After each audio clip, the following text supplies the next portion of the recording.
Армысыздар ағайын, бұл баяғы мен, өздеріңіз бұрыннан білетін, көрген кезде күлетін, өмір бойы өздеріңізге әзіл қалжың айтып келген Асқар Наймантай. Бүгін мен қалжыңдасайын деп отырғам жоқ. Мынау еліміз үлкен сынақтың үстінде тұрған кезде, мен өзіміздің бойымыздағы біраз қасиеттерден сіздерді аулақ болуға шақырғалы отырмын. Біріншіден, қайтер дейсің деген пейілден қашайықшы. Қайтер дейсің дегендердің алды қалай болып жатқанын көріп жатсыздар. Немқұрайлықтан қашайық. Қолды бірақ сілтей салып жүре бермейік. Сізбен біз бір-бірімізге керекпіз.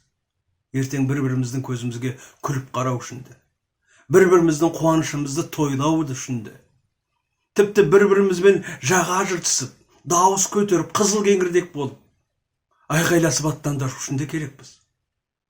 Ал енді жаңағындай қайтер дейсің деген немқұрайлықпен өмірімізді ортасынан өстіп, үзе салсақ, оны бізге кім береді?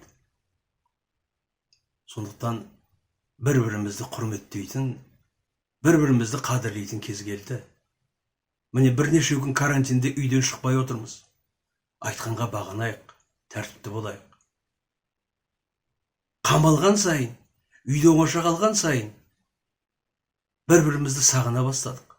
Адамның қасиеті арта бастады. Осы сағыныштымызды жоғалтпайықшы. Қазақтың төзімі керемет қой.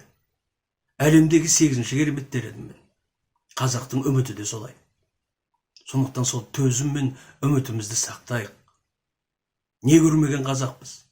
Бұл белестен де асармыз. Бірақ бәріміз бірге қол ұстасып, бір жағадан бас, бір жеңнен қол шығарып, мынау жарға құлақ жастыққа тимей күнде ескертіп, біздің қамымызды ойлап жатқан президентіміз Қасым-Жомарт Тоқаевтың да айтқанына қолдау көрсетейік. Билікке сын айта кететін оппозицияны да, әртүрлі діни ағымда жүрген, әртүрлі пікірдің артынан еріп кеткен ағайындарды да дәл қазір сондай сын айтуға, мін айтуға, біреудің артынан шам алып түсуге шақырмас едім. Бір ойға, бір пікірге, бір тәртіпке бағынайық. Бұл күнде өтер, ертең қайтадан бір-бірімізбен пікір таласып, бір-бірімізбен жаға жыртысармыз. Ол да өмірдің заңы. Өмір талас тартыссыз болмайды. Бірақ сол өмірге жету үшін бүгін тәртіпке бағынуымыз керек. Билікте қолынан келгенін істеп жатыр. Барлық амалдар.